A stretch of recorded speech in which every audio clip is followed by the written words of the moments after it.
We all feel so cool now. Welcome back to the 6 o'clock show. That was the original Rudeboys with their brand new single, Fragile. These guys made waves a few years back with their urban acoustic sound, and now they're back to do it all over again. Yes, please welcome Neddy, Robert Birch, and joining us live from Canada, Walshy. Yes. Now, Ned, you guys are back together. How does it feel to be making music again? Yeah, it's terrible. It's the last thing I wanted to do, Brian. No, it's fantastic. It feels like the right time. Yeah. People were asking throughout the years, is ever getting back together? It just didn't feel like the right time. Yeah. But now it does. Did you feel that pressure? Oh, absolutely, yeah. I mean, I don't think there was a day I didn't jump online. We tried to all avoid social media after the band. There wasn't a day we got online and there was constant messages of people just asking, do another song, do a show. Yeah. So here we are. And it's amazing it feels right now that you're not kind of forced in a way. Yeah. Absolutely. Definitely. It's been kind of like a progression for us over the last 12 months to kind of just stay in contact, reconnect, and then just kind of fall back into the studio and start making music again. Yeah, of course. Because you're back and you're better. I'm going to bring in Walshy here. Walshy, you're joining us over in Toronto. Tell us, whose idea was it to get back together initially?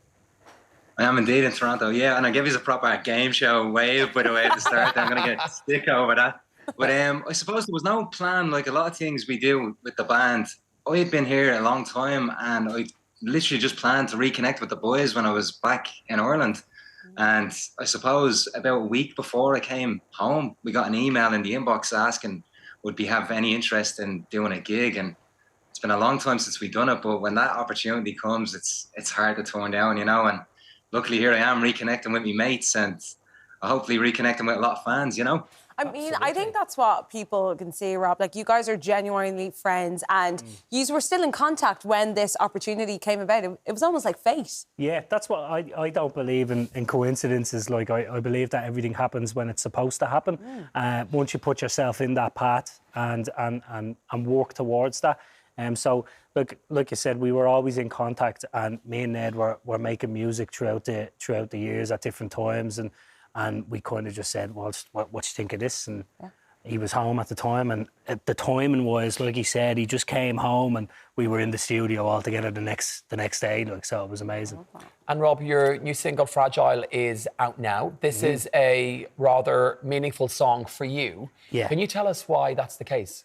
Yeah, so one of the things, again, where I don't believe in coincidences kind of led to this point. So around this time last year, I was in rehab for addiction. And when I came out on the 13th of November, and I kind of reconnected pretty early on with Ned straight away. And because I hadn't played music for a long time because of, you know, the situation around that. And he was working on this song called Fragile. And he sent it to me, and straight away, some of the lyrics that he had wrote and ready for the song connected with me because of just, you know, coming through rehab. I was in the Rutland Centre, which isn't too far away from here. And shout out to the Rutland Centre because they're amazing people who do an amazing job. And I just felt straight away with that song, it was like, oh, wow, that's like a sign to kind of get back in. And for us, it was just get this song out so we can kind of tick that box and re-engage with the fans. But we've so much new music that we've been working on since that we feel is a closer representation to where we are at as a band and songwriters, you know. I mean, Ned, how does that feel? Like, obviously, it wasn't a cathartic experience for you collabing on this song together, writing this song. But how does it feel knowing you're putting that message out there to your fans and helping them in a way? It's awesome. It's brilliant. Like I said, there's a lot of good sides of this business. But for us, it's always been just connecting with the fans. I take, you know, a message from someone opening up online to 10 sold-out shows. So that's you know, that's where I'm at with it. Yeah, that's you guys at your core. I love that. Walshy, I know you've known these lads for forever, but take us back to day one. How did you start making music together? Well, the honest story is that we used to go to a nightclub that a lot of people would know called Barcode, and unfortunately Barcode didn't have a licence and I got shut down. So we had nowhere to go on the weekends. And basically we used to go to Ned's every Friday and just have a couple of drinks, have a bit of a laugh. And then one Friday night, late into the night, we were sitting talking around songs and music, and Borch, who Rob is his official name and official sentence, he said he's been working on things. Now, I didn't even know Borch was singing or doing anything like that at the time. So to see me mate blast out this song, and I knew Ned had been rapping for years, was a big fan of Ned. And then the boys just told me to run around and grab the ukulele. Yeah, there's Ned's Maz now. And this was about 5, 6 in the morning. Our other mate Thompson was there, and he said, listen, I'll record this on a voice memo and see what we can do with it. Next day we woke up and said, yeah, that's all right, we might do something. And then Sinead, a Fijian lad from Sheriff Street, is handy with the camera. He recorded this, and what you're seeing now is what happened. Just a bit of magic. That was a few lads getting together, having a laugh, you know?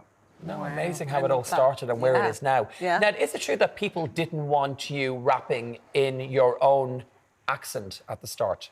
Yeah. A lot of people, it was kind of Marmite, you know. Some people loved it, some people hated it. Me personally, it was never an option. I'd seen other lads come up in the scene, and for some reason they felt, because I suppose primarily hip hop is an American thing, yes, that they had to, you know, imitate that.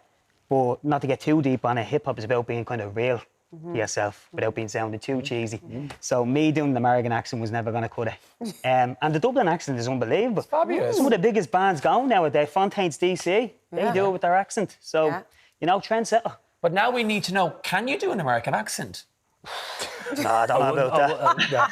There's just one dialect he has, and it's inner city Dublin. And We're here for it. I love it. But like you said, you kind of started something because you're seeing more the new artists in the scene. Yeah. Stay true to themselves and, you know, rap with their own Dublin accent. It's unbelievable. Yeah. And there's a lot of young lads coming up in the scene now, and it's not even a doubt or a question in their mind. Yeah. It's just they're doing it with their accent. Yeah, we're even getting a bit of Oscailga rapping. It's unbelievable. I know, yeah, it's pretty cool. It's pretty cool. Yeah. Now, Rob, Storytime. We know you put a very young Barry Keoghan in the music video of Never Gonna Walk Fresh Away. face. Back in the day, so fresh face. So you beat Sabrina Carpenter to it. Give us a story time of that day. We did beat Sabrina Carpenter to it. So we're from the same neighbourhood, basically. But I went to a school called O'Connell's on Richmond Road there, and Barry was a couple of years underneath me in school. And obviously from growing up, we always kind of knew each other. And then obviously the band was happening, and Barry was really starting to, you know, get places with his acting and stuff. And again, for us to give anybody from our own kind of neighbourhood an opportunity, and Barry was really helping us out. And obviously look at him now. He didn't charge us. No, we didn't charge us. Yes. I mean, yes. But I mean, to see what he's doing now is just incredible. To see somebody to reach the heights, and he was pretty good in Sabrina Carpenter's video as well. I see. Was he better in yours? Yeah, absolutely. Yeah. He was at least more fresh-faced than hers. Yes, exactly. Now, Walshy, from one Hollywood star to another, explain to us why Pharell Williams gave you a pair of sliders. Here we go. Everyone's asked me about these flip-flops. Everyone wants a hold of them. Sliders, darling. They sound way more chic than flip-flops. You've got David playing this. Yeah, we were in Marley Park, and like again, this is going to sound ridiculous. We're doing a gig with Kanye West and Pharrell Williams, which is mad. Like, it's absolutely mental. And not many people would be familiar with the Marley Park setup, but it's like this old Victorian house. It's like a game of Cluedo, the worst murder mystery I've ever played. But anyway, there's no dressing rooms. It's all over the place. And I just went into this room. I just thought it was a spare room in the building. And as you do, you have a shower before every gig. The boys know they have a shower. But as I get out of the shower, I open the door and who's standing there? Pharrell Williams is standing. So it must have been his personal dressing room. I'm dripping. I don't have flip-flops. I do what I do. And he just hands these size 12 green, they're shocking looking yokes, by the way. These green size 12 flip-flops. And off I went, waddled out with me towel on, with cheers Pharrell. And they're up me man's attic now, so I'll try and get them out and maybe do something, raffle them off for charity or something, I don't know. But they're there anyway, we'll do something with them. I'm surprised such big feet. A size 12 is massive. Yeah. I know, and he's only a small fella. He's only, like, he's up to here to me, like, he's only small. Big feet. So, yeah, I think, I'm not going to say green much more sliders. about that. I love it. The green slider. It must have been before you started working for Louis Vuitton, I think it was, yeah. Ned, you re-released your album and we're getting it on vinyl this time. Yeah. We got to cater to all the hipsters out there. Yeah. Vinyl is where it's at, apparently, so sign us up. Yeah. The first album obviously done amazing things for us. It's really successful. And to be honest, as musicians, it's kind of cool to see our product in vinyl form. Yeah. So we'll be the first to buy about 10 of them.